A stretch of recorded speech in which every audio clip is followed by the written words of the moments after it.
Hi, everyone. Welcome back to another episode of Red Power Hour.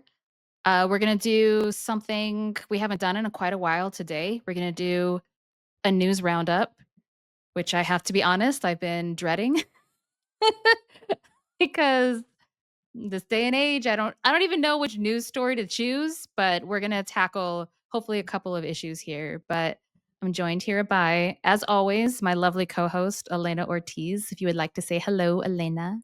Hello, Tamu, calling in from Ogapoge, Owinge, otherwise known as Santa Fe. We had 4 inches of snow yesterday, and now it's sunny and the snow is all gone. It's beautiful. We needed the moisture and just weird Rocky Mountain weather. Wow, that's wild you got snow. That's late. It's almost May for New I know. Mexico, especially. Yeah. Dang, because wasn't it like 85 in Albuquerque like a few days ago or something? Yeah. Like last week it was 85, and now I mean it's supposed to climb back up. But this, like, the 40-degree difference from day to day is always something that, I mean, it doesn't surprise me anymore, but it's just kind of like whiplash. Like one morning you're cold, one morning you're hot. Yeah, And that's what it's been like here too. yeah. So happy Zombie Jesus Day. Oh, yes, we are recording this on Zombie Jesus Day. It's never on my mind. Easter is never on my mind because I'm not Christian. So, yeah. Nope. It is a lot. A lot of hullabaloo around Easter in Santa Fe, of course, because they have the walk to Chimayo, and of course this area is heavily Catholic. So it's in the news, it's on the newspaper, it's, people are talking about it. I try to take a few moments in the morning and say prayers to whatever part of the world all of it right now needs it. And today was special because I was aware it was Zombie Jesus Day, and Jesus was a Palestinian. And it's in my thoughts, and so hard to watch on the news. And I think it's been harder for me, I think, recently to keep sort of gathering the strength to bear witness and to pay attention, because it's so painful and it's so awful that there's just no words. But I think we all have the responsibility, to call it out, as much as possible, particularly when people are, saying, "Oh, Happy Easter," and all of that. Nobody says that to me because they know better. But Jesus was a Palestinian, and Jesus, if he existed, was a person who, um, was a pacifist. He was brown skinned, fighting for the proles and the um, the poor people, people who were oppressed. And you don't get to say Happy Easter to me unless you're actively fighting to stop what's going on in Palestine. Well, I think that sets the tone for our podcast today, to be honest. I think I forgot to introduce myself. I'm Melanie. Melanie Yazzie. I'm just here all the time for RPH, calling in from Minnesota, Mokoche, Twin Cities, Minnesota. But yeah, I'm not feeling particularly jovial or like not, I don't know, jokey about the news. I know folks, we often are on RPH. I think we're good at riffing on the absurd, engaging in a lot of humor filled with irony. And we certainly will continue to do those episodes, I think, to provide ourselves, but also hopefully our listeners with some levity, during these dark and terrible times. Yeah, but we're doing a news roundup. Again, we haven't done this in 6 months, maybe. And I think maybe October was maybe the last time we did this, November. So, yeah, it's hard. It was hard to think about what to talk about because there's so much to talk about. I was thinking maybe here at the beginning we could maybe just do a little confessional about where we're at with things. I think we're what 3 months into this administration and 18, 19 months into the genocide in Gaza. I was having a conversation with a colleague. I was at an event at Dartmouth College this past week. I got back a few days ago. I was having a conversation with a colleague about like disassociation and kind of like how people are responding, I think, here. Like you were saying, Elena, bearing witness, but also just being pummeled, just being like brutally, brutally pummeled, I think is how folks are probably feeling. I myself, I think I pulled myself out of the space of disassociation probably like a month ago, a month to a month and a half ago, following the inauguration on January 20th. I mean, I've had to do that a lot in my life with various things, various things to ground myself. And I've been working since then on not so much organizing or having the perfect analysis. I think that's very hard right now because it's very difficult to predict. I mean, I think I understand how like fascism and authoritarianism are unfolding more broadly, as many people are, and I think have made remarkable analyses and insights into that.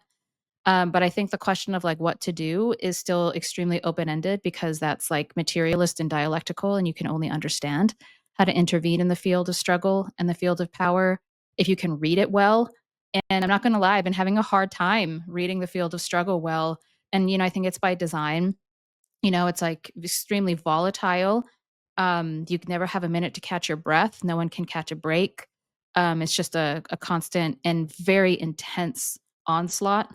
I think the feeling of like danger and peril is right around the corner. And that's not really a sense of paranoia. That's just a fact. Given the fact that I'm at a university, one of the 10 universities that is going to be visited upon by this Department of Justice um, task force to combat anti-Semitism, which we're going to talk today about Harvard, what's going on with Harvard currently. Harvard is one of the first. I don't know if they're going to make it to the University of Minnesota Twin Cities before the end of the academic year. They may, or they may not. They're moving quite quickly through that. And so I don't feel doom like at all. And I actually don't have pessimism at all. That's not what I'm saying. I don't have nihilism. I'm not disassociating. I think I'm extremely grounded right now. I forgot she's a Palestinian psychotherapist. I think she calls it like psychic militancy. Um, I think I've entered into that phase right now of psychic militancy, and I'm not terribly aware of the definition of that, but how I kind of understand that as an embodied experience of my own is I'm just like digging in. I'm digging in and I'm fortifying my mind and my spirit and my body for the challenges to come. Um Sometimes I'm on YouTube and I see like professors, they're definitely not native professors talking about how they're leaving. They're going to become intellectual refugees in Canada, possibly Europe. And I'm like, it's fine if that's people's response, given what we're about to talk to today. Like, it's bad. It's real bad. Being an intellectual, a leftist intellectual in the United States is really bad right now. But I am indigenous to this place, not to Minnesota, but I'm indigenous to Turtle Island, and I refuse to leave. And if the only option is to fight, whatever that fight may look like, then that is the path that I choose. And so that's kind of where I've been in my mind. Yeah, it's really been like a process of fortification and digging in. Um, Not to say that I am impervious to fear, you know, uh, but I just think that's where I've been with things. And so how I'm framing things and speaking to everyone now on the podcast, that's because that's where I'm at. That could not be where I'm at. I might be in a different place, in a month or two, given the material conditions, but that's currently where I'm at. And I think I feel extremely strong. Like I'm at one of the strongest places in my life ever, which again, I'm not impervious to all of these things, but I think I'm in probably one of the best positions I possibly could be to confront what is coming, not just as a person, as a human being, but as like someone in the Red Nation, right? Someone who believes in liberation and freedom and as an Indigenous person who will always fight for this land, and for our people. So I don't know, how are you feeling, Elena? Where are you at with all of this? I like that, and I feel in a way like that. Um, I also on some days feel like I'm just utilizing functional deniability, which is like I want to.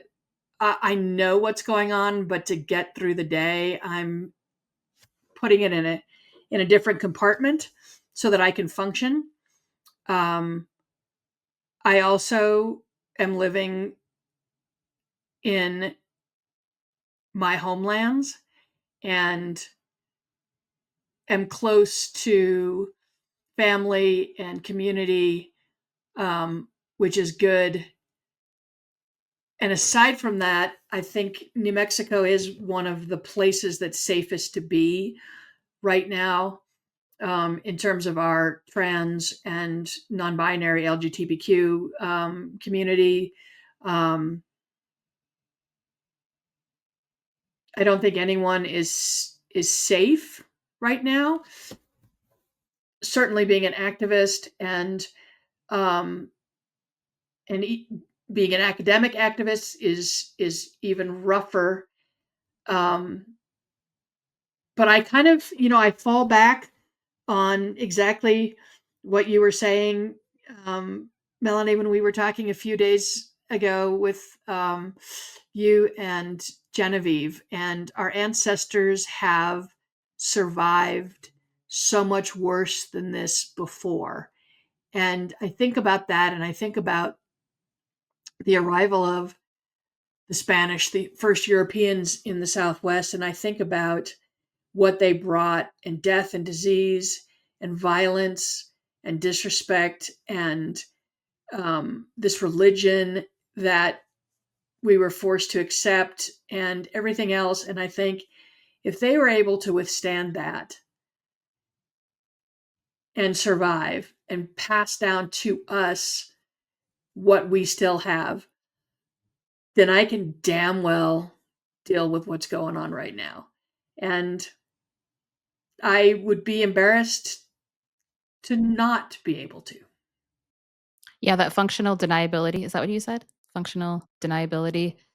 Yeah, it's been very weird to continue on with business as usual in a way, like teaching or, um, like all of the things that I have going on in my life, or working out, or going grocery shopping, and like continuing on with, I think, the things that we must continue on with. I think it's good to continue with those things. Spending time with family, celebrating Zombie Jesus Day, if that's what you do. Like, I just think it's important for folks not to be doing that as an escape or as a way to avoid like the larger context. And I don't know if people are doing that. I'm not accusing anyone. I really don't know. I've only had a few conversations about kind of like the worst case scenario. I only had a couple of those with other people. I have those conversations in my mind all the time. Like, not because I'm paranoid or because I'm like a doomsday person, but because I think it really is that, that old colloquialism, like you hope for the best, but you prepare for the worst. And I want to encourage folks to maybe be thinking about that, what the worst could be, because I just I feel I just have a feeling, right, that it is going to get so much worse, and I'm pretty sure everyone kind of knows this because we're only at the very beginning of this wave of repression and violence. And it's not unprecedented, like we were talking about before we aired. It's not unprecedented, but for me, as like a 43-year-old person, it is like unprecedented for my generation, I would say. I mean, we did see the quote unquote fall of communism and kind of the height of anti communism, that crescendo in the 80s, but I was a child. I was like 9 years old when the Berlin Wall came down, for example, right? When like the Soviet Union was essentially defeated. And so, and I also wasn't like politically active at that point. I wasn't like a leftist, I certainly wasn't like a Marxist or a socialist or whatever. And so um, this is unprecedented for me, I guess, in my life. And so, uh, yeah, how to handle it. It takes up a lot of my like cognitive bandwidth trying to figure out how to navigate. But I don't know. Gotta make space for all of that protection and that fortification, while at the same time we're continuing to do the enormous amounts of work we do, and the caretaking and the careful things we do in our everyday life, um, until we are until we can no longer do those things. I think is kind of where I'm at. We must continue to teach and we must continue to record RPH. Must continue to take care of our families and eat good food and take care of our bodies until we no longer can, if that time comes. But I'm very serious. Like I'm seeing like that time might come, and I'm think I'm in this moment of just like accepting that, and that's part of like this like fortification kind of process I've been going through. I mean, I agree. In a weird way, I was thinking about this the other day. In a weird way, having gone through COVID, I think prepared us for preparing and, being able to pivot and, okay, I can't leave the house. Okay, you can't go to the grocery store. You can't get what you need. Let's, use these alternative plans.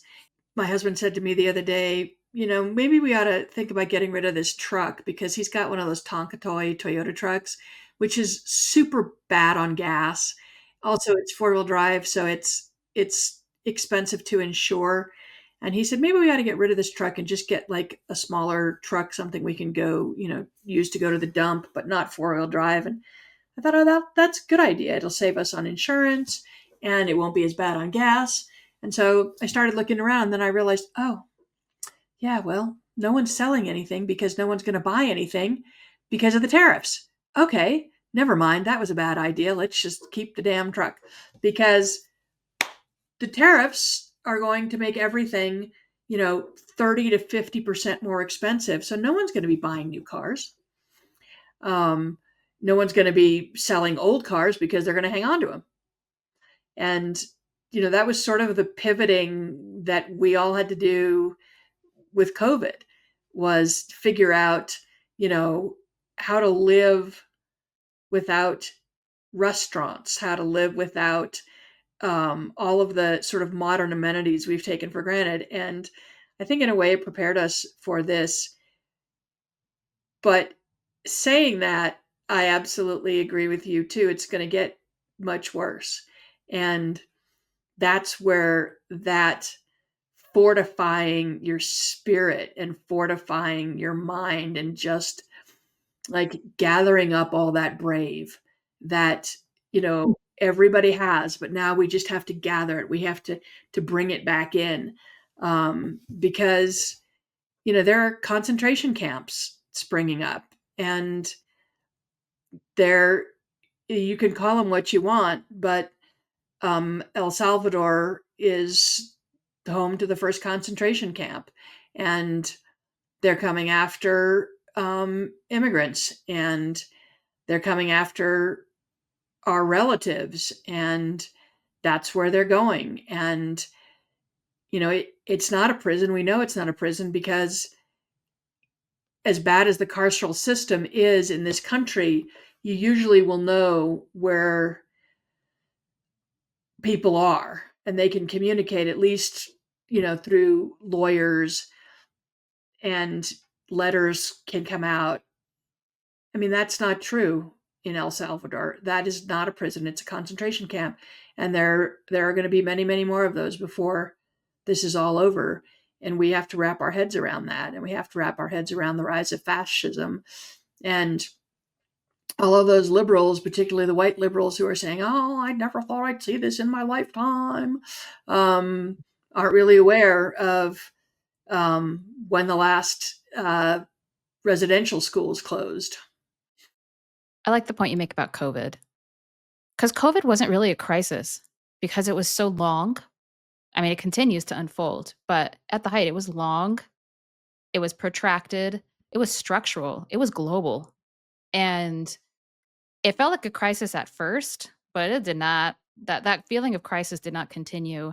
And even now, I'm not really feeling the sense of crisis. Like, I don't feel crisis right now. There's something that feels like, as scholars like to say, the longue durée. We're in a longue durée, like, we're in a long struggle.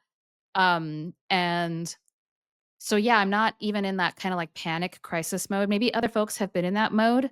But yeah, like, what we're undertaking here, like, it's, like, literally the fight for the future.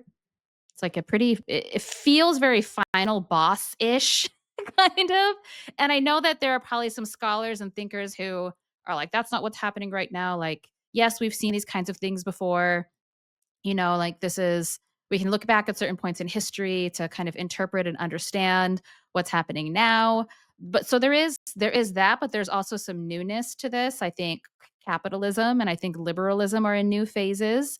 Um, the sheer, like, brutality and blood sport of US empire, and racial capitalism is fairly new in my lifetime. I feel there isn't like a neoliberal veil on things anymore. I don't know if neoliberalism is dead, but I certainly don't think that is the phase that we are in anymore. And so, yeah, there's kind of like these endings and beginnings happening at the same time. And all I know, right, is that I was using the phrase like digging in. I'm gonna digging in my heels because it's like I just know it's gonna be a long one. And yeah, I do think COVID, because of like the protective aspect, like you had to protect yourself, especially before the vaccines. Uh, I think it's good for people to still call upon that because that's like recent memory. That's like muscle memory. That's only a couple of years old, a couple few years old. Um, that's like I think that's a good tool to have in our toolboxes, as we're moving forward for sure. Uh, Yep. yeah. And I also think yeah, crisis. Like, I'm not feeling crisis. Maybe because I've felt like crisis management is all I've done for most of my adult life. For But real. yeah, and I actually do think that for many of us who, and I'm not gonna dive into intergenerational trauma or any of that, but for those of us whose families and relatives and communities have dealt with um, crisis after crisis after crisis, this is just another level of crisis management. And this is also something that a lot of us have been preparing for a long, long time. Like the fall of empire, end stage capitalism. And it's easy to look at it as, yeah, when I was reading Marx, I started reading Marx in high school. That was a long freaking time ago. And when we started talking about capitalism and the rise of the oligarchy and all of that, these were not just theories. Like, these were not just things that came out of books or um, far away, long dead philosophers. Like, these were things we were watching happen over the last 20 or 30 years. And this what is happening now is just the inevitable end of the American empire and the inevitable end of capitalism as a system, because capitalism is based on extraction, and capitalism is based on death, and it's very necrophilic. So that's what we're seeing the end of. And how long it's going to take or what that's going to look like, I think a lot of us are just sitting back and saying, okay, so how am I going to feed my family? How am I going to keep a roof over my head? And those are the day to day struggles and thoughts that go through my head. But the global struggles and the things that are happening globally, I'm just sort of waiting, watching and waiting to see what unfolds, how it unfolds, because it's going to unfold. So the Tricontinental, this was like last year. They issued one of their dossiers, kind of analyzing the current stage, this like, I guess, arguably late stage of US imperialism or US empire. They call it hyper imperialism. And so what we're seeing, essentially like the contradictions of capitalism are coming home to roost, I think is certainly what we're seeing as you're talking about, Elena, that capital actually has, because capital requires speculation as like one of its inherent kind of internal engines and driving forces. And so it's always trying to find new frontiers and horizons for value, essentially value and profit. So it's always speculating on futures. It's a futuristic kind of thing. And so it kinda can't do that anymore. It's, like, reached its limit in some ways. The only way it can continue to do that on Earth is through drill, baby, drill, right? Through, like, just this complete, like, death, like you were saying, this necrophilic death drive where just we're just gonna squeeze every last ounce of life and value out of the Earth and out of the planet and out of humanity, right? The exploitation of, labor, uh we're just gonna squeeze every last ounce of value that we possibly can out of life on Earth. But then once we've completely destroyed the Earth, because like otherwise we're not going to be able to continue. Like capitalism won't be able to continue unless it can plunder. They're like, we're just going to go to space. I saw recently. What is it called? 2073. Have you watched this? It's like a fiction documentary thing on HBO. Super yoded. Kind of fucked me up watching it, not gonna lie. But like the wealthiest people in the world, like the Elon Musks and the Jeff Bezos are like imagining, right? They're funding all of this space exploration. And there was this presentation, I think last year, or maybe it was in 2022 that Jeff Bezos did. I don't know if folks have ever seen this film Elysium, this like Matt Damon film. It was like came out about a decade ago, maybe. But they literally like the top tier of the ruling class wants to build Elysium type artificial communities or worlds or something like up in space. And he was even talking about how he's like, we can have national parks up there. And then he showed a video or like a photo or a rendering of one of those Elysium type structures. It's all green and lush, right? It's this kind of like idyllic. It was like a valley and it had mountains, and there was like this beautiful deer with these like beautiful antlers standing in the foreground. And I was like, oh my God, like the ruling class literally just wants to like plunder the earth until it's all dead. And then they just want to go to space. Like it's actually not science fiction. Like this is a reality. And these are the people who are like aligned, you know, the current administration. So anyway, the reason why I'm saying this, right, is because it's insane, right? It's insane, but like capitalism literally can't go anywhere at this point except into space, like into space, or it can only procure what meager new horizons for value and profit making it can on earth through violence. And so you're seeing like the US, for example, um, utilize expanding the military industrial complex, really doubling down, right? All of the investment in the genocide in Gaza has been part of this. Um, really doubling down on expanding its military presence, so that military presence can procure, dwindling, actually just like dwindling raw sources for capital for the US, because the US is also, its political economy is also tanking, frankly. As you have the rise of BRICS, you have the rise of China. Um, even like the stability of NATO, given the war in Ukraine, even that has been destabilized over the last few months because of the Trump administration and that crazy ass press conference he had with Zelensky a couple of months ago in the White House. Um, so now even Europe is like, the European countries are in the EU are also, maybe rebuilding a different alliance kind of against the United States. And so yeah, the US is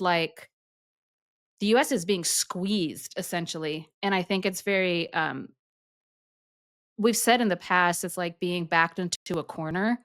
So I feel like US empire is backed the ruling class. Even though the ruling class kind of has so much wealth that they can transgress any boundaries, any laws, like they literally get to exist in space. They can just go live in space if they want to, which is like lawless territory or something. It's the new frontier. But the US is being backed into a corner and as such is, lashing out like I don't know if it's a dying animal right now. It certainly feels a bit like that.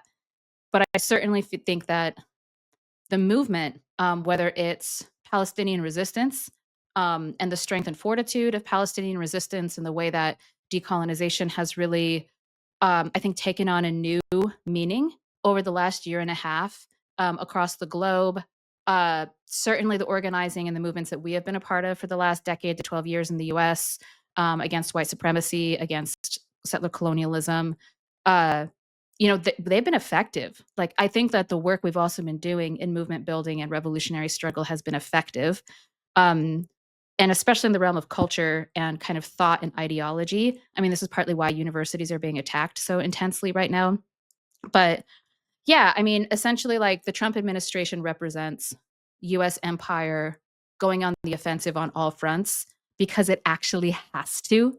Like, it has to, I think, in order to maintain any sort of power, like the power it currently has, um, or at the very least to, like, not completely tank, honestly. And I was listening to some economists, just like mainstream, economists too, who are like, yeah, the US is in really bad shape economically.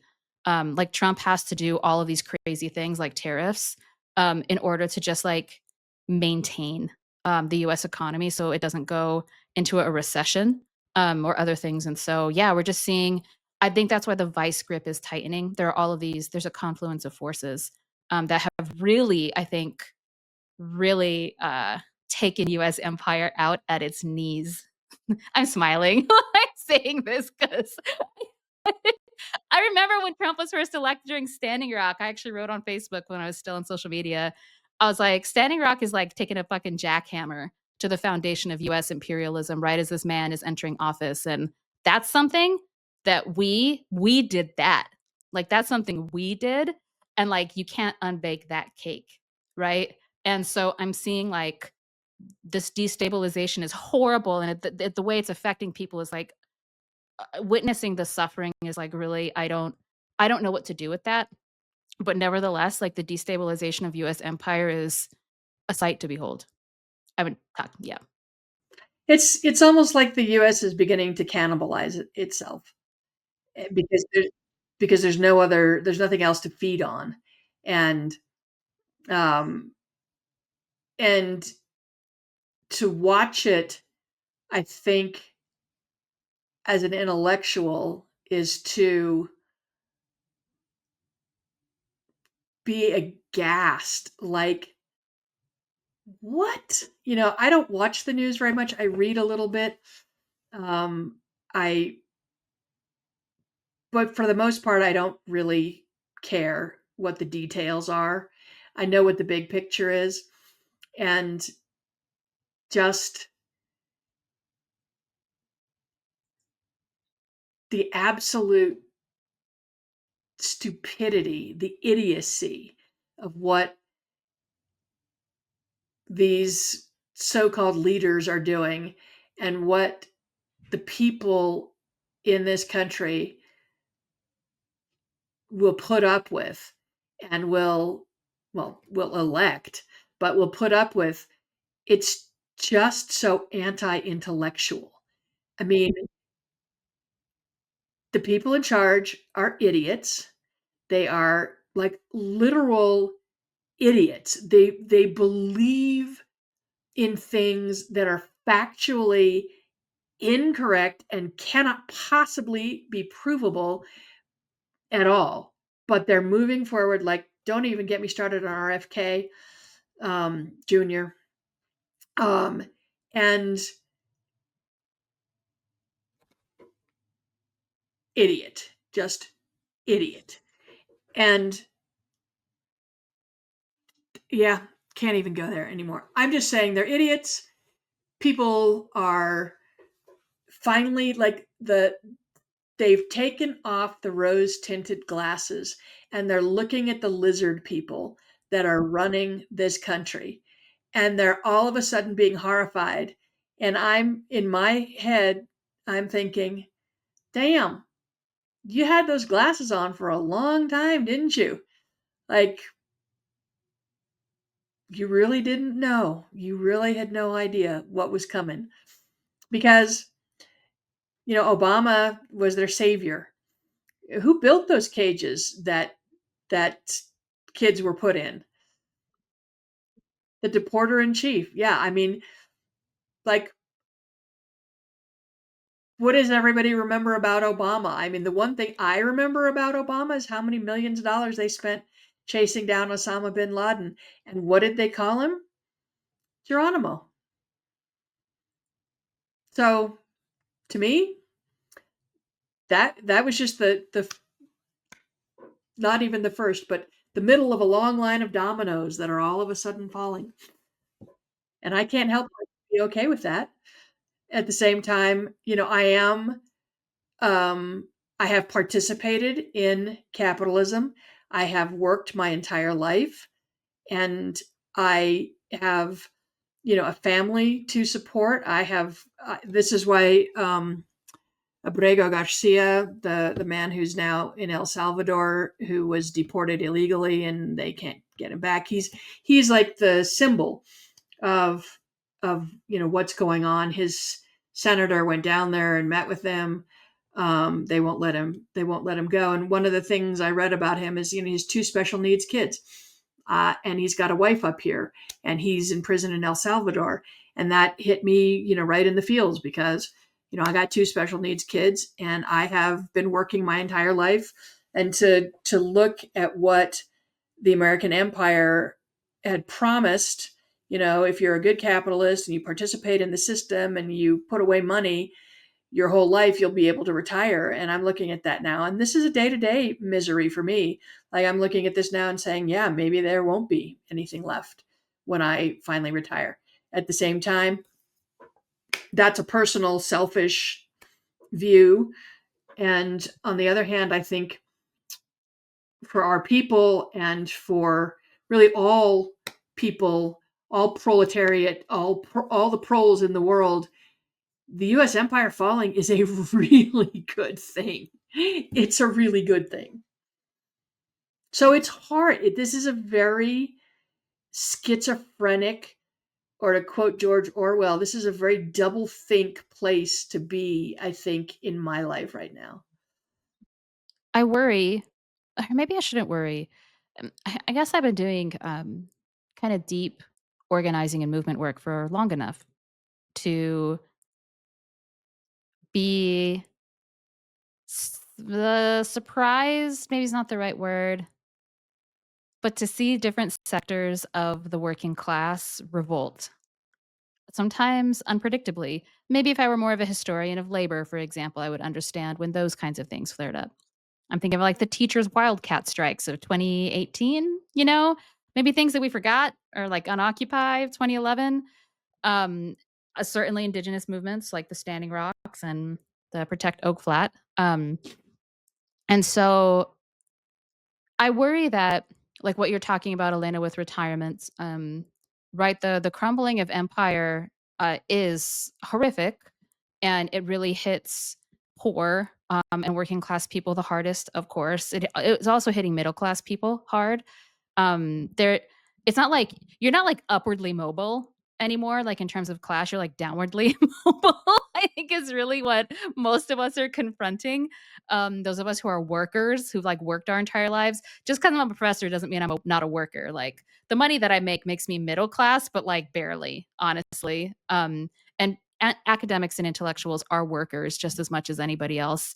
We don't really belong to we belong to like a privileged petty bourgeoisie class because of like our training and our background. But in terms of like labor, most of us, especially like untenured or casualized faculty, we definitely belong to like the working class. And so I Yeah, we do still have to work to live. well, exactly, right? I have to We're work to not live. creating generational wealth. Exactly. I have to work to live. Totally. That's a better way to describe it. And the reason why I'm bringing this up is because I do worry that increasingly like folks are only going to be able to focus on survival, which is completely understandable, and protecting their families. Um and I worry that there won't be enough energy to like organize revolutionary struggle, because yes, we're seeing I think sweeping kind of structural changes in the nature of capitalism and in the nature of US imperialism. We are seeing a crumbling, or like a cannibalizing for sure. But we also need to to be organizing. Like capitalism isn't just going to fall because the ruling class just like is so stupid, right? That they're just going to like spend a bajillion dollars on dumb shit, which they are doing. But like we actually have to wage struggle, right? We have to wage struggle against it. And maybe I'm reading conditions wrong. I would actually be really interested in hearing what other Marxists and just historians and I think really seasoned activists have to say about this. Just thinkers about these things, as to like what are the material conditions and how are we going to formulate like mass movements, like we talk about in the Red Deal. Like mass movements are the only vehicle, really, I think, for the kind of sweeping change that we desperately need to survive as a species, and for the planet to survive. 2050 is not far away. Like 20 listen, it's like 25 years from now. Like that's the climate change, the ticking time bomb that we were all given 5 years ago or 10 years ago. At this 10 years ago, I think we're given this almost 10 years ago at this point. And actually carbon emissions are higher, than they were before. So like, and now we're just like drilling the earth into extinction, because of this like drill baby drill mentality. And so anyway, it's yeah, we have to wage struggle. And I don't know where it's going to come from. I don't know what sector, of the working class is going to really pop off. I do know that at least here, like on the interior of the empire, like indigenous people are going to have to be at the center of it, because this is where we're from. Like this is our land, like no fascism on stolen land. Like fuck you, fascists. Get off our land, like it's gonna. And so I don't know if it's gonna start with like a land-based defense, or something, but I I imagine it will pop off, but I am worried about people having the capacity to struggle, because this struggle is really gonna like it's gonna take everything we got. Like the fascists and the ruling class, just like the Zionist entity has demonstrated over the last year and a half, they are putting their whole ass into it right now, and they have to, in order to maintain hegemony. They have to, because of the historical and material conditions.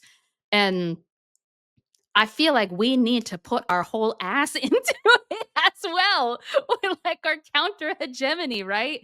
So that we can struggle to build a new hegemony, as they call it, traditionally the dictatorship of the proletariat, but dictatorship like in not a non-pejorative sense. And so I don't know. I'm just thinking these things. We were supposed to talk about news, but now I'm just kind of thinking broadly with a political analysis. But so I don't know. I guess I'm just thinking out loud. I don't have the answers. I'm sorry if people want answers. I don't have the answers.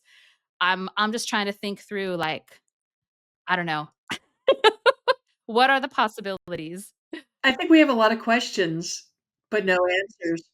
But also, the material conditions on the ground are changing every day. And this is one of the reasons why I'm not following the news as much. I'm catching snippets of it because it's literally changing every day. And so let's talk about, like, I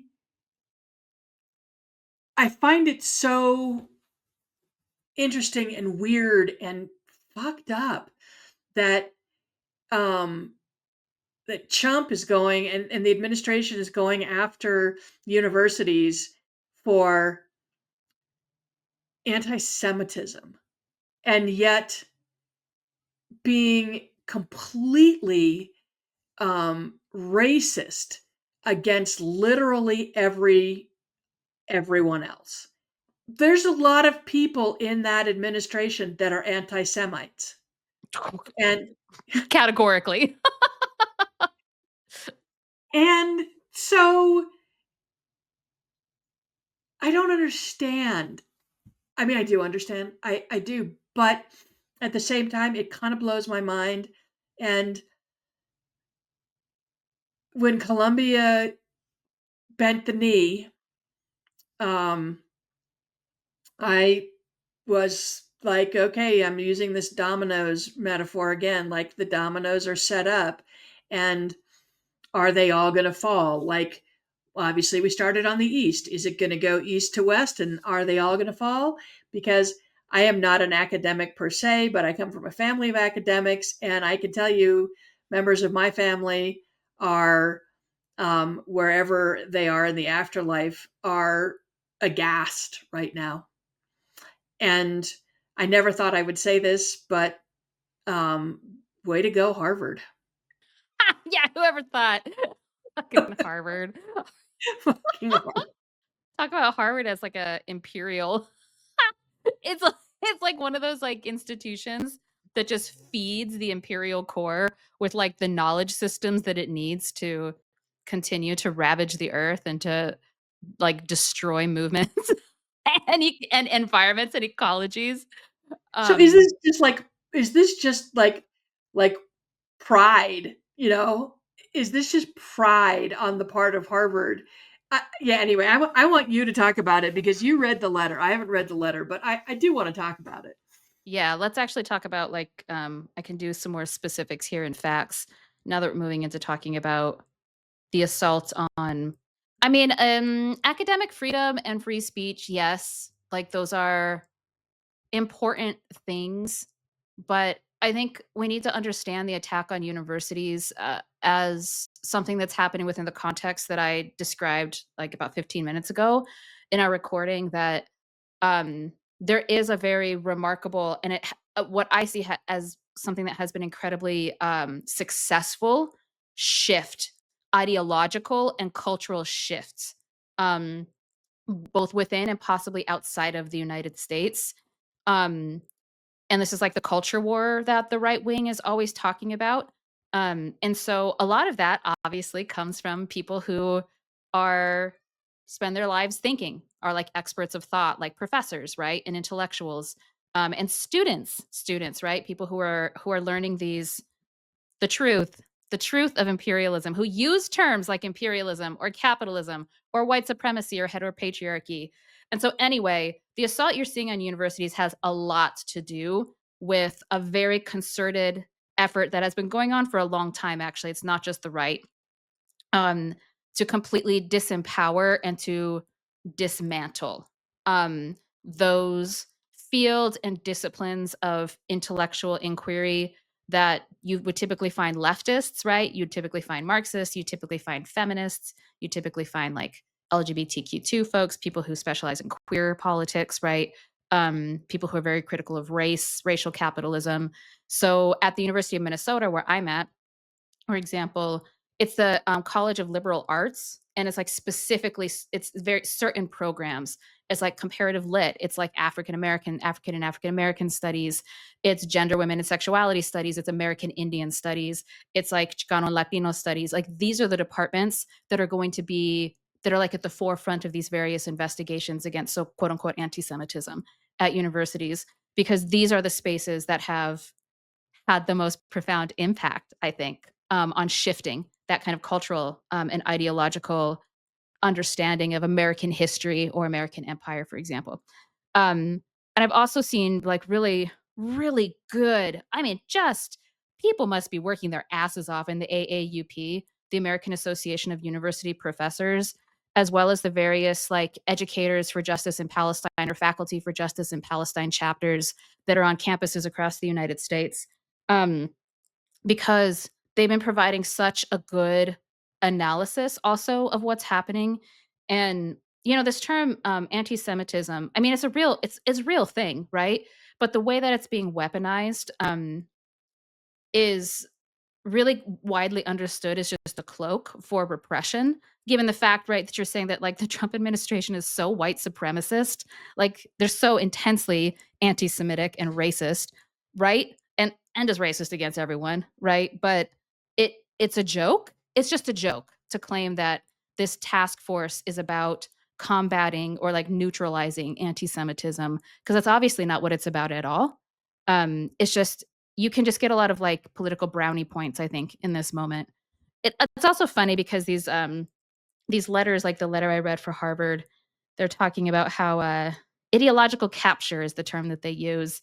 So the federal government is basically what President Garber at Harvard refused to do were to comply with several points that were made in an April 11th, 2025 letter from the Trump administration to Harvard. Um, and one of the things that the federal government stipulated, or the language that they used, was like combating ideological capture. So those departments like mine, American Indian Studies, I'm assuming at the University of Minnesota Twin Cities, would be considered to be a highly ideological, i.e., like lacking diverse viewpoints from like the Trump administration's perspective.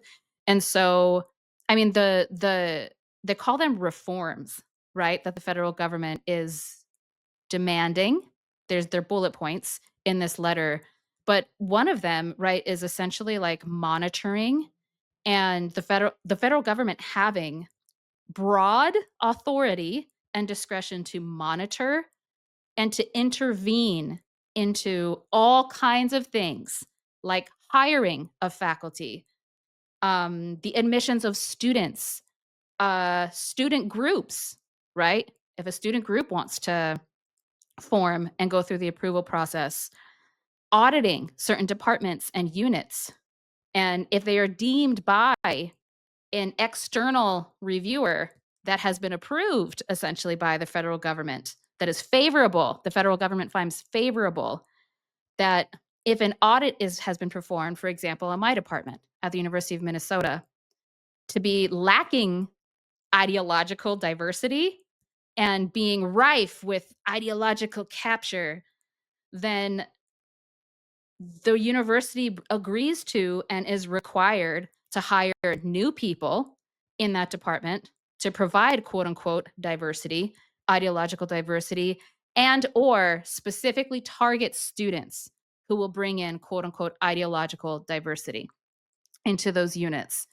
I think what is most there's a lot of people have focused, of course, on like the attack on DEI in these, but I'm actually shocked that like news hasn't focused more on the fact that this what's most concerning to me about what I see in this letter is how the federal government is granting itself an enormous amount of power in what you can say, right? Like what you can say, who is allowed to be in spaces, faculty, students, staff, and administrators at these institutions, what is allowed to be taught, what is allowed to be spoken about, if you are even allowed to be a department moving forward. Because one of the recommendations that they make is that if a department cannot be reformed, I'm using scare quotes, cannot be reformed after this external audit has been reviewed and approved by the federal government as to whether or not a particular department or unit has quote unquote ideological diversity, of course, which is defined by and determined by the federal government. If they cannot hire more faculty, then that unit will be absorbed into, I think, a cognate something. What did they say? They'll be absorbed into another department, meaning those departments will be completely dissolved. So imagine if every American Indian Studies program in the United States underwent an audit of this nature. Not just mine, because the University of Minnesota Twin Cities is on this list of institutions that the DOJ task force is coming after. That would essentially destroy the entire field of Native American and Indigenous studies. The entire field. And I guarantee that most of like the gender and sexuality studies departments would fail the audit. I'm just going to predict this. Most of the quote unquote ethnic studies departments would fail the audit. I think some history departments would fail these audits. And so pretty much all of the liberal arts, most of the liberal arts departments would fail these audits, and they would be absorbed into probably what would be newly created departments that are meaningless, but also highly regulated. This also provides a lot of measures, again, very open ended language about sanctioning and punishing faculty in units that have quote unquote that the report of the external party for like some of these audits shall include information as to individual faculty members who discriminated against Jewish or Israeli students or incited students to violate Harvard or to violate Enter University's rules following October 7th. And the university and federal government will cooperate to determine appropriate sanctions for those faculty members within the bounds of academic freedom and the First Amendment. So this is also creating the conditions for, again, a broad scope of punishments for faculty, whether or not they are tenured, who have been kind of deemed to have participated in what I just read. That could be firing. I don't know. You could get arrested. I mean, losing one's job at this point is honestly the least of my worries. It really is. That's the least of my worries. Um, and one other thing that really people should be paying attention to. Well, I'll talk about this other one that's like utterly ridiculous, but it's the whistleblower reporting and protections, which is the second to last bullet point, second to last demand. The university must immediately establish procedures by which any university affiliate can report non-compliance with the reforms detailed in this letter to both university leadership and the federal government. So essentially, if you comply, which I guess Columbia did to a version of this, you're essentially empowering snitches. You're empowering and creating the conditions for informants at all levels of the institution who can bypass any institutionally established protocol for reporting and can go directly to the Trump administration to report anybody within the institution who can be construed as participating in activism. Activism was also in here. Activism, ideological capture, or like anti-Semitism. And I'm using all those things as scare quotes. What was it? It was about people who were activism. So it's about governance and leadership reforms. It's reducing the power held by faculty, whether tenured or untenured, and administrators more committed to activism than scholarship. So there is also this demand to essentially prevent anyone in the institution, particularly faculty, who can be deemed as more activist than scholarly. They can be removed from committees. They can have no voting power, right? They can be absolutely isolated. So you completely isolate and strip faculty who are going to be targeted by name individually.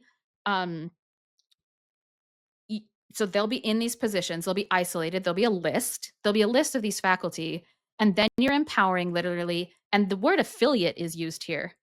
You're empowering anybody who's associated with that institution, an employee, an alum, a parent, maybe, to report on those faculty or any others who might be suspected of engaging in this type of activity directly to the Trump administration. And then there's no understanding, there's no clear language as to like what the repercussions would be. Like being reported to the university is one thing, getting fired because you violated a code of conduct, the university of code of conduct as a faculty member, that's one thing. But being reported directly to the feds, that to me feels like that triggers something like the CIA or the FBI or the Department of Homeland Security or ICE or something. That's what that feels like, that. And you would be facing probably like criminal prosecution by the federal government. Those departments that you just mentioned too the lines are blurring. Like the lines between this with the CIA, which typically could not operate on domestic soil, and the FBI and ICE and Department of Homeland Security, like those lines between those are all blurring. And we know that due process is no longer the law of the land anymore, because people are being deported to Salvadoran concentration camps. So we're looking at basically the collapse of the First Amendment and and laws which had been upheld for 250 years no longer being followed. So you attack the intellectuals and you basically attack not only freedom of speech, but you attack free thought. Precisely. Anyone who might question, right, any of these things is absolutely a target and could be labeled as such, and dealt with as such. And we don't yet know. I mean, we already know, like Mahmoud Khalil. I know that just this week, 12 international students at the University of Minnesota were issued their visas, their student visas were revoked. This is happening. This is also not really being reported entirely, but hundreds of international students at institutions all across the country, not just the Harvards, not just like the very powerful R1s like the University of Minnesota Twin Cities, but at community colleges, small regional colleges, private colleges. Like student visas are being revoked all over the United States, and students are essentially being told, right, to quote unquote self deport within 2 weeks or, risk detention by ICE.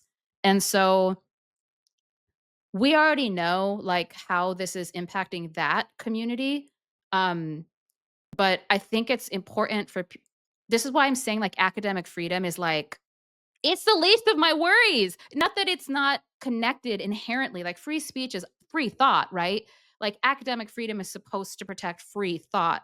And like that's ostensibly what we do like as intellectuals, right? In universities, colleges and universities, and we're encouraging our students to engage in free thought. Like I take that very seriously. I may be like quite ideological, but I do not impose that on my students in the classroom. Like, I really don't. I want them to actually find their own voice and their own path through things. I just present them with material that might help to like shape and guide them, in that journey that they're on. And so uh it really isn't I think we're past academic freedom, I guess is what I'm saying. And I really think people need to be like very serious about especially the way that the federal government is inserting itself into all of these demands.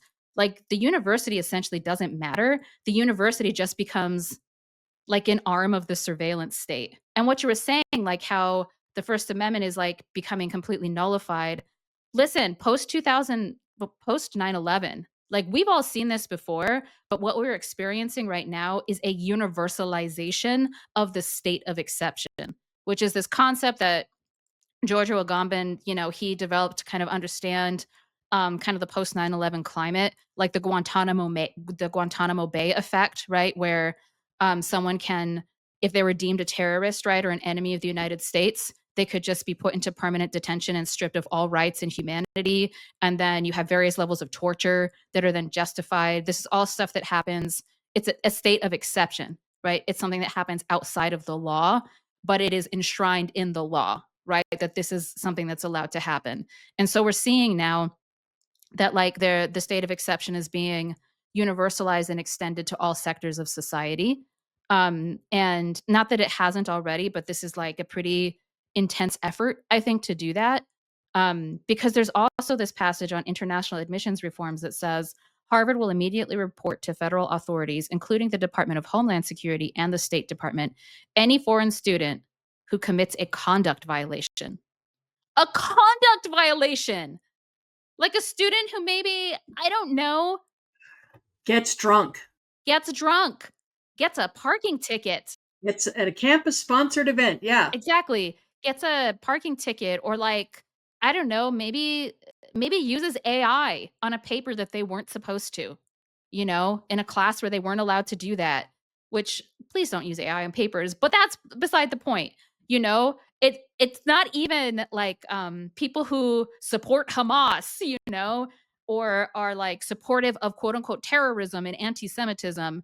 It's just like any international student who has a record of a conduct violation is immediately reported to the federal government. Like this shit is bad. And it really is the part where it's like you're empowering anybody affiliated with an academic institution to report non-compliance to both the university and the federal government. That's like teaching. Let's say the University of Minnesota capitulates to these because it's coming. They're coming. They're coming to the U. I don't know if it's going to happen before the end of this academic year. Let's say the U capitulates to these demands that are being issued to all of these universities on this who are being investigated by the DOJ. If I were teaching, I would not be able to teach the content of American Indian Studies. And any student in my class could report me to the fucking federal government for talking about sovereignty, which you're actually not even allowed to do now for federal grants. Because a lot of Native academics I know have had their federal grants pulled for using the terms indigenous and sovereignty. I would literally not be able to teach American Indian Studies. Period. And that is the fucking point. That is the point. And it's coming. So, to your point earlier about having the energy to resist, if we're all so concerned about survival, like, this is where resistance becomes imperative for, there's that really trite old quote. First they came for the communists and I didn't say anything because I was not a communist. Then they came for the whatever. The intellectuals? The intellectuals. Like, now they're coming for everybody. I don't know an academic that could teach under those restrictions. And you can't. You can't. And it's horrific because it's ripping off the mask and showing that literally all that this government thinks of people is as labor to support their fascism. And unless you are providing labor according to the rules and restrictions that they want you to provide labor, you're not worth providing labor, and we'll ship you off to El Salvador. Everyone has to resist, from students to professors to deans to everyone. And I think if they don't, then it's going to be really easy. Well said. This letter basically is saying, like, if you don't completely and 100% support and align with the interests of US imperialism, then yes, you may be fired, but way worse things are going to happen to you. And that is happening right now. Like, it was a regent. There's speculation, or maybe it has been verified, that the new president of Colombia, forgot her name, but she was a regent from the Board of Regents. It was the Board of Regents that gave ICE, Homeland Security, the Department of Homeland Security, Mahmoud Khalil's name, like all of his information. Okay? And my understanding is he's still detained in this facility. I believe it's in Louisiana. And once you enter the state of exception, like, that's a no man's zone. That is a space, a fucking terrifying space, where, like, the federal government can do whatever it wants with you and to you. Did we not see this after 9/11? And, like, that is what's happening. And so this is why I'm saying, like, academic freedom is the least of my fucking worries at this point. Like, how are we going to protect students and intellectuals, especially international students who are right now being pummeled, from being disappeared, from being kidnapped and detained indefinitely by the state? Like, what are we doing, right? Do we understand that this is what's happening? Do we understand that, like, what is happening is this?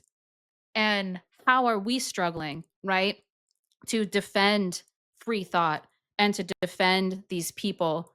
I don't really care about defending universities or academic institutions. They're mostly just like slumlords and gentrifiers, honestly. The way that they relate to the communities that they're in.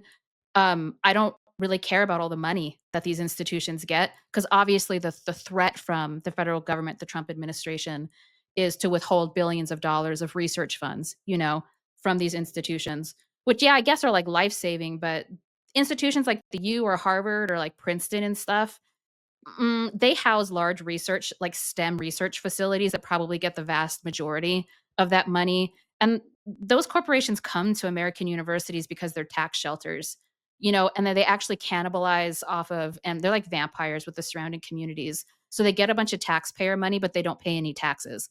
So, and like that's part of like the cruelty and like the disgust of capitalism as well that operates on American universities. I'm talking about large universities, not like small, probably private colleges. But yeah, I'm not sure I care that much about defending the so-called neoliberal university, but like, yeah, how are we defending like the enterprise of free thought and education, um, and understanding what's at stake? So I just wanted to talk about that. 'Cause I'm like in the belly of the beast.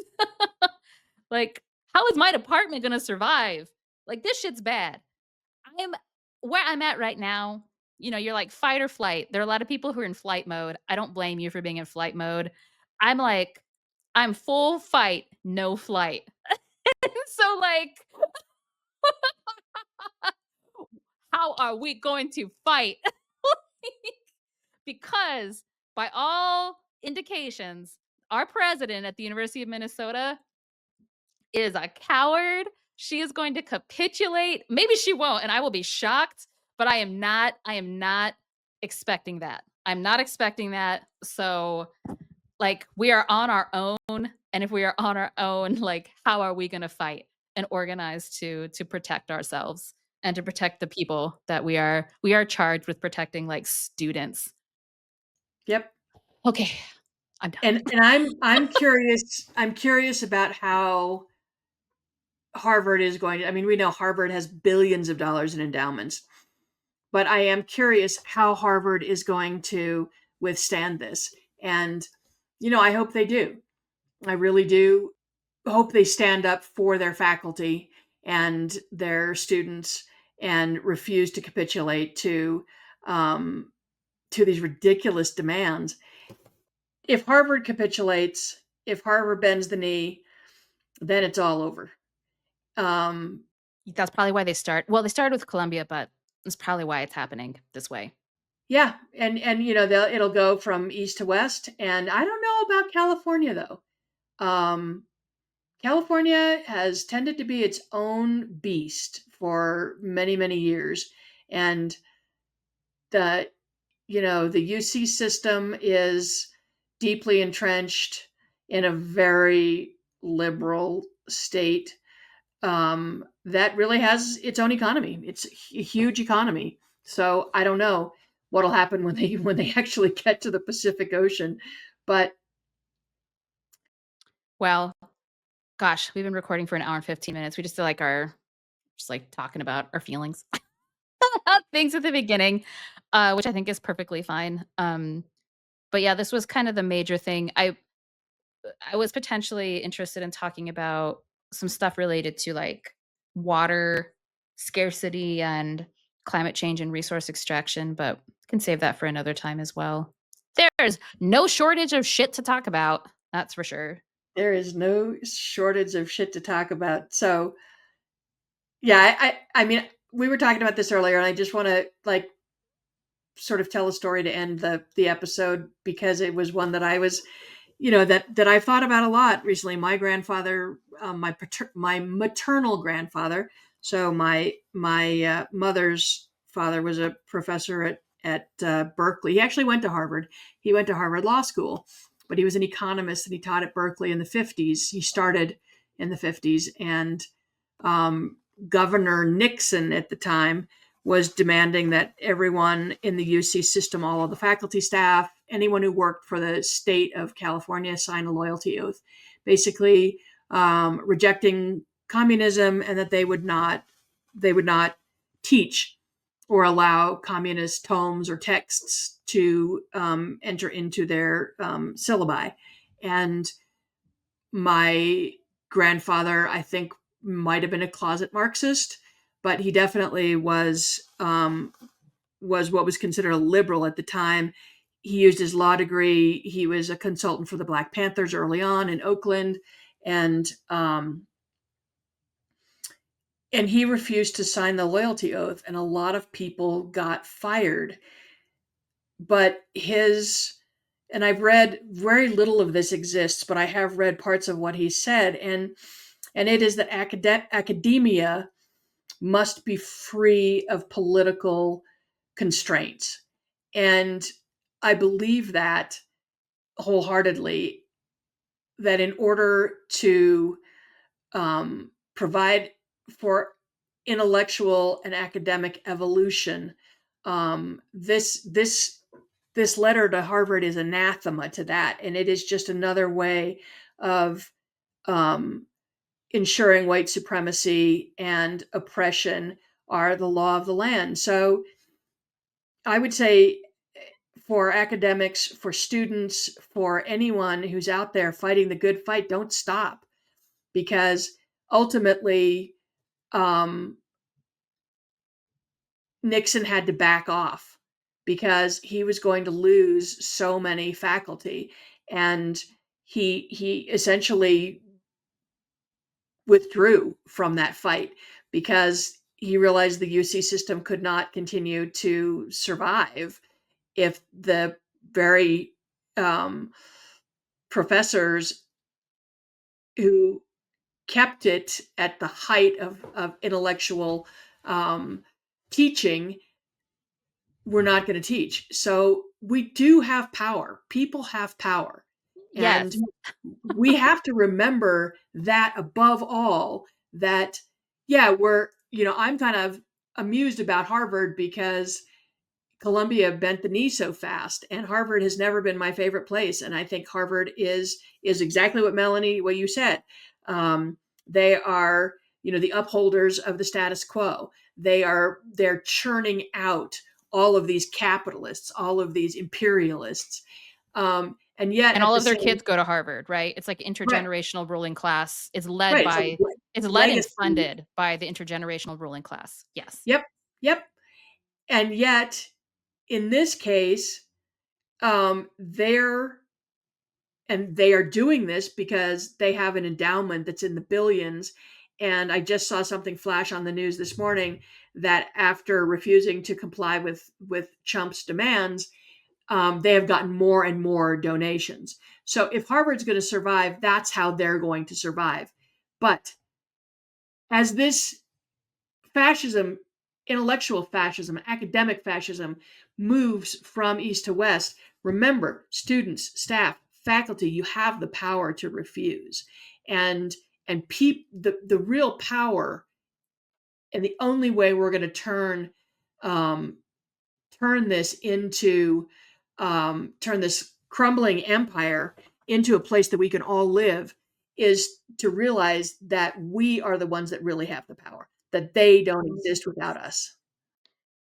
Hell yes. We say in the Red Deal that like only people power gets the goods, and that like rich people need poor people to live, but poor people don't need rich people. And in fact, we need to abolish rich people. Meaning we just need to abolish like class essentially. That would allow billionaires to exist. I got doxxed for saying something very similar to that. That's why I need to qualify it. I was told I was inciting violence. I'll now be named on one of these. Well, I'm already probably named on this DOJ report for the University of Minnesota. Who am I kidding? So is our comrade Nick Estes. Most likely, and other people I know personally here at the U. But yeah, this is why I'm a Marxist. I think an analysis of class is so important.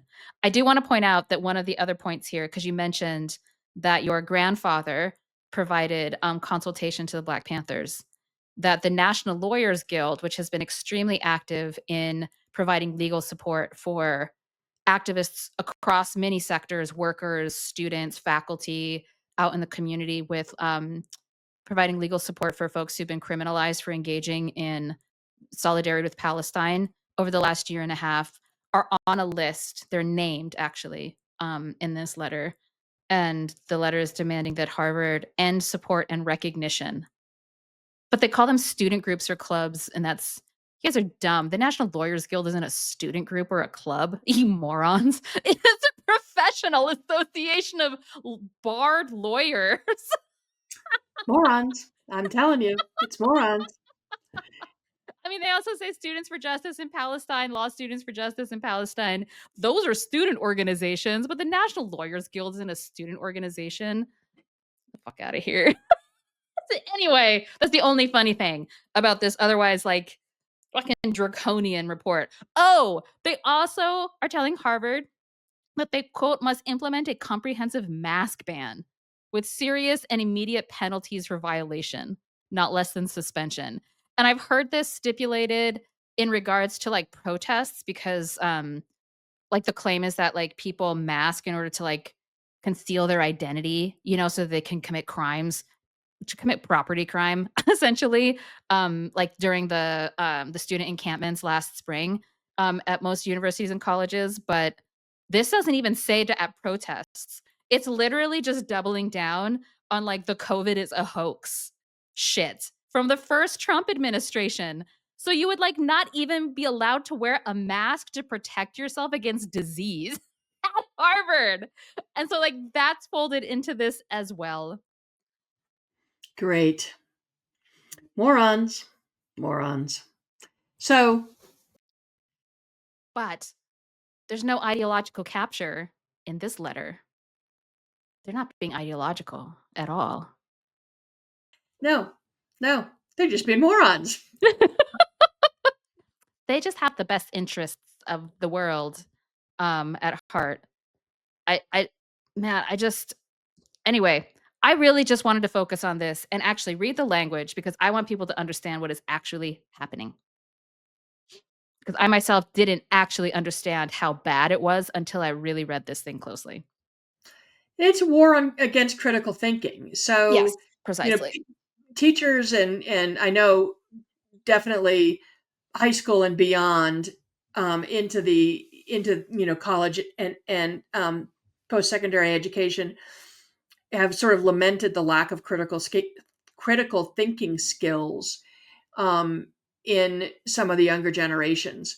And critical thinking, I think, is the most important thing that you can learn. Learn it young, learn it well, carry it with you, always question, um, you know, take things apart, look at what is being shoved down your throat. Um, Even if you agree with what you're reading, question it. Question everything. Yeah. That is the most important thing you can learn. And this is an attack on critical thinking. And we're all just going to be mindlessly following. No, we're not. None No, of we're us are. not. You just No, we're said, not. no, we're not. There will be resistance. And it's not going to be administrators because administrators are by and large cowards at these institutions. It will be faculty and it will be students, especially those that come from the critical traditions that are being attacked most viciously right now. And we're just going to see it. We're going to see that kind of resistance. We are, And because the people will lead. I The mean, we've people already will seen lead. remarkable resistance, I think, I have Yep. at least, within my institution by incredible faculty and students, who faced oh gosh, so many sanctions and so much backlash. Really scary, dangerous shit, actually for their heroism. So, yeah, my final message as we sign off for today is, like, resist. I think one of our former members, Orion Longknife, do you remember Orion? Orion was part of the Santa Fe chapter. You know, shout out to you, Orion. Uh, Several years ago, no longer really in the Red Nation, but we held this event. It was when the Great March of Return was happening in Gaza. Called I forgot what it was called, but it was like an event in Santa Fe, and we spoke and had kind of like a rally. And I remember Orion wrote, like, "Resist, my people, resist," in some sort of poem, I think, that they authored, and I've been thinking about that, and, like, that's the message to leave with people today. Resist, my people, resist. Because, and I'm going to quote another great great human being. They've got the guns, but we've got the numbers. Jim Morrison, right? Um, 100%. we've got the numbers. So don't forget that when you get down in you know in the depression, feeling helpless, hopeless, remember our ancestors lived through this and more, and resist. Who's got the power? We got the power. That's why we say that chant on the streets. Who's got the power? We got the power. And don't forget that. That's our fortitude. Like that is what is going to get us through that through this. Well, thank you for joining us. We recorded longer than we intended to, but I think we're still good. We're like under an hour and a half, which is short for us because we can talk. We can talk. But you can look forward to another RPH episode soon. We are actually going to be recording on a regular basis now. We worked that out. So sorry it was so inconsistent for so long. But our next episode will be another pop culture episode on none other than the very famous and Indian country movie, Thunderheart. I don't know if some of y'all remember this movie, but we felt like since Val Kilmer, Che Kilmer, passed away recently, he's the star, the so-called star of Thunderheart. We, I don't know, we wanted to do like I don't know, a, Homage. an homage to Val Kilmer. Um, Although that is also about AIM, that whole movie, but that's what we're going to be coming with next. Thanks for joining us today, everyone. Uh, Take care and resist.